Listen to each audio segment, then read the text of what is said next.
Hey everybody, welcome back to the channel. Thanks for clicking on this video.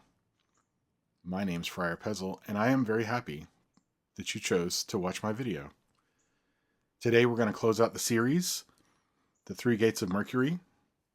We're talking about ways to discipline your speech. Mercury, of course, associated with communication. Now here we have, you know me in my pictures. Lovely picture. Lovely statue. Communicating the sign of silence. What's that all about? We're going to talk about silence. Silence and reception. So in part 1 and part 2, we explored the first two gates of our power of speech.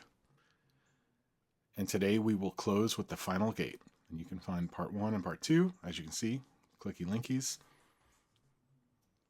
So, to be the disciplined guardian of my speech, I would ask myself, before I said words, before I speak, is what I mean to say true, kind, and necessary? These are the three gates of Mercury.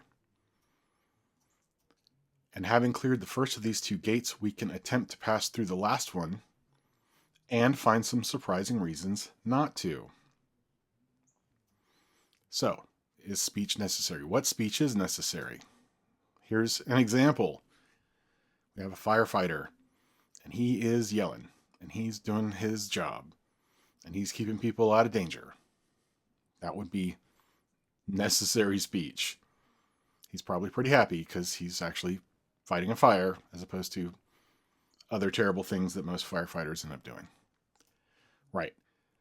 Even within the context of austerity or discipline, right? Because that's what we're talking about. We're talking about a course of discipline, a course of self-awareness. There are times when speech is unquestionably necessary.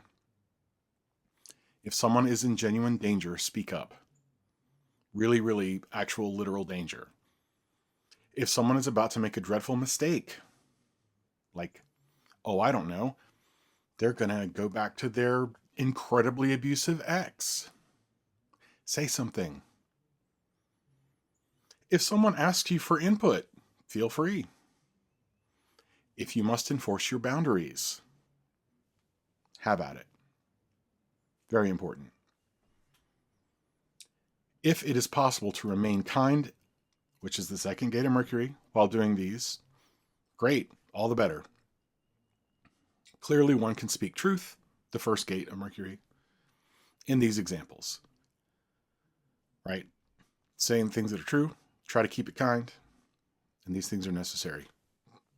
This speech passes through all three gates, no problem. Now, I will say this. Of course, freedom of speech is an inherent human right. It is essential for self-governance, individual fulfillment, and the pursuit of truth. I do not want to take away anyone's rights or anyone's choices. That's not what this is about. The three gates apply to people who want to refine themselves at a higher level. It's a self-discipline. I would never make this a hard requirement. This is not for me or anyone to demand of you. We can still be friends if you don't decide that you want to employ these austerities. It's okay. And I do try to employ these, and I don't always get it right. Because it's hard. It's an austerity. It's a discipline.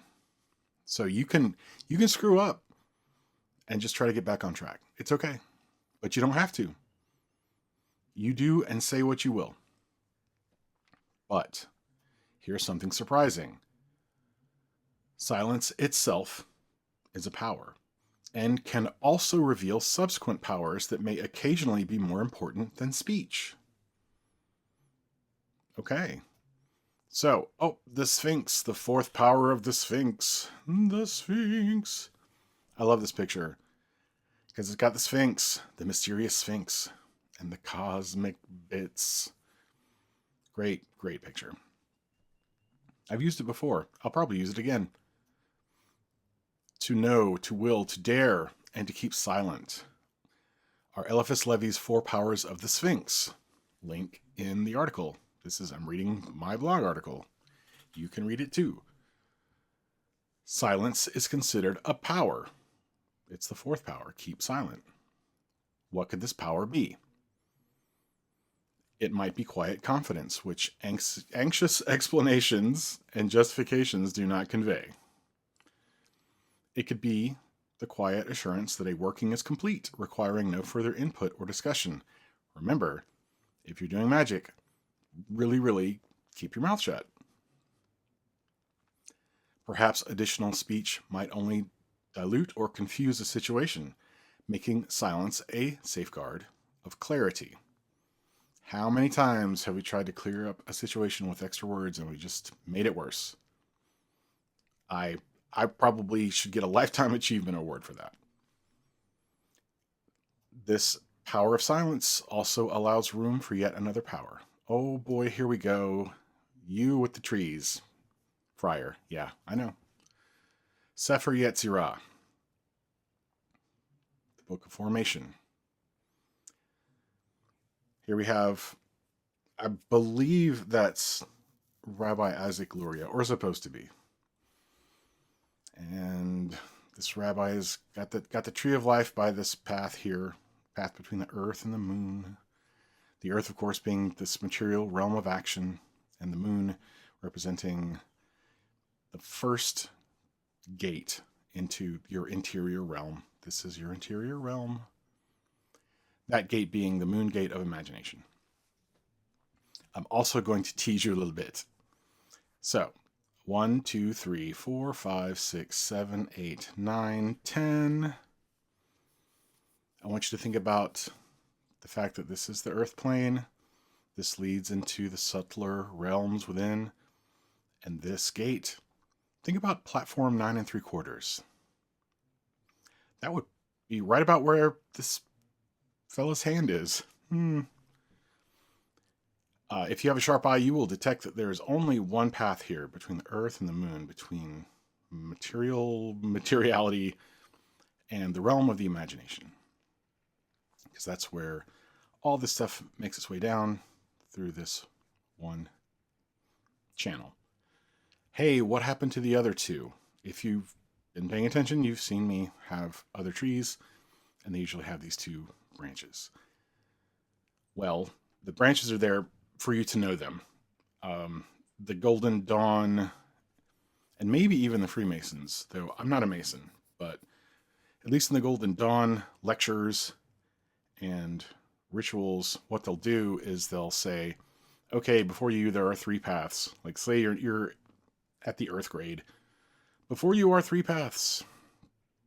Do you want to take the path that goes from Earth to Mercury? No, and I'll tell you why. Do you want to take the path that goes from Earth to Venus? No, and I'll tell you why. You want to take the path to the moon.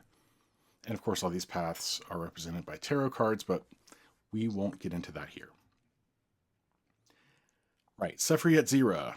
God created this universe by the 3 Sepharim, number, writing, and speech, says the William Wynne Westcott translation of Sefer Yetzirah, also known as the Book of Formation, though there are certainly other translations available. It's a short book. I recommend, if you're into the Western mysteries, read it. Read multiple versions. Some make more sense than others. Some of them are just downright strange, and you're like, I don't quite get it. William Wynne Westcott's translation is more approachable. He says number, writing, and speech. I've heard it letter, number, and speech a lot. But this gives you an idea. God created the universe by the 3 Sepharim, number, writing, and speech. Powers of creation. These Sepharim describe human activities. Are they not? Number, writing, speech. Letter, number, speech. Therefore, you and I have the power to create through these functions. How interesting that we should have the powers of God. Hint, hint. Hypnosis, suggestion, NLP, that's neuro-linguistic programming. Affirmations, blessings, evocation. I suppose you could say invocation too. Placebo effect. Right? Doctor says, here, take the sugar pill, you'll get better. And you do. What was that? That was your mind making you better through the power of suggestion. Okay. Far worse, a death curse delivered by a poor prognosis. A doctor can tell you you're going to die in 6 months, and that has considerable power over you. I have heard tales of people who just flat out looked at the doctor and said, nope, actually, I'm not. And they didn't. But that's a larger discussion. All these things are creation via speech. And we must exercise discernment when using such power. Or at least I think you should. I think it's a good idea. Be careful with your words. In choosing silence instead, we may discover an entirely different power. Understanding, which emerges through receptivity. Let's talk about the great receivers. I'm not talking about radios, although there may be an analogy there. Keter, there's your first Sephira. Keter. You see this yellow path, maybe hard to see, I don't know. I can see it great. But it's the lightning flash, or the flaming sword. If you've been doing your Golden Dawn work, you've probably heard of these things. There may be, I think Freemasons also talk about it. But this is the order through which this power goes, and it's also the order like 1, 2, 3, 4, 5, 6, 7, 8, 9, 10. 10 and not 9, 10 and not 11. If you read Sephira at 0, you'll get real used to seeing that over and over and over. Hey, wait, there's this one here. It's the 11th. It's kind of grayed out. It's the Sephira that is not. It is Da'at. Or Dot. So, Keter, Hokmah, Bina, Chesed, Geburah, Tiferet, Netzach, Hod, Yesod, Malchut. Good idea if you're going to do the Western Mystery Bizzo, get into these texts, memorize that, have it cold. Memorize a section at a time if you must. But if you're going to read beyond what most people read, things like the Zohar. The Zohar is the esoteric explanation of the 5 books of Moses. Lots of super interesting stuff in there. Some of it's cool. Some of it's weird. It's definitely old. And if they say Geburah is this and Binah is that and Malchut is this, you have to know that. You have to be able to visualize what they're talking about on the tree. Because otherwise the Zohar will make even less sense than normal. Anyway, great receivers. Binah is a great receiver. Keter, energy goes to Hokmah here. This is outward going energy. Binah, this is inward. Yes, you can think of this as yin, and you can think of this as yang. Binah yin, Hokmah yang. So, inward flowing energy, outward flowing energy. Okay. Then we have the final receiver. So that was part of that. These 3 at the top are called supernals. You may hear people say that. The supernals. That's what they mean. Keter, Hokmah, and Binah. The 3 at the top. And then at the bottom we have Malchut. That's the final receiver because the lightning flash, boom, boom, boom, boom, boom, all the way down to Malchut, the final receiver. The world is the final place, final resting place of your magic, your manifestation, your intentions, what have you, right? It makes its way into the world. That's part of what this path is telling you. Okay, so 2 receivers, definitely receivers, although they're all receivers in a way because they receive energy from the one above. But big deal receivers, Binah, the yin, Malchut, the kingdom, the final receiver. See, and here's those 2 paths I was talking about, right? Oh no, don't take these paths. You must take this path. If you're going to climb your way up the tree in your ceremonial magic quest. Okay, Tree of Life pictured contains 2 powerful examples of receiving Binah and Malchut. And of course, I have a groovy picture of what? Yin and yang, man. Yeah, man. We did this on our vacation to wherever. It's a cool picture. I like it. It's groovy. Yin and yang, just to drive home the point. The second and third Sephirot, Hokmah and Binah, behave in some ways like yin and yang, right? Here, Hokmah's outward yang energy is received by Binah's yin nature. And we saw that here.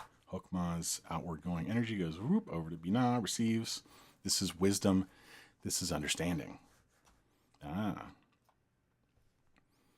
So, as ever, each Sephira represents a power. Traditionally, Hokmah is the power, wisdom, Binah, understanding.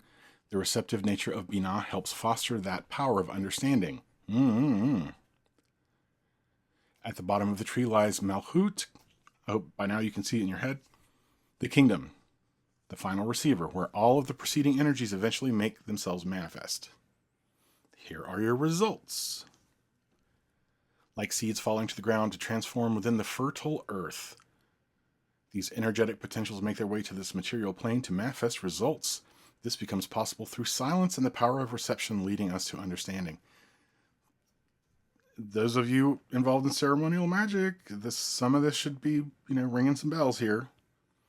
Keep quiet about your magic. Let it make its way. Silence and receptivity in practice.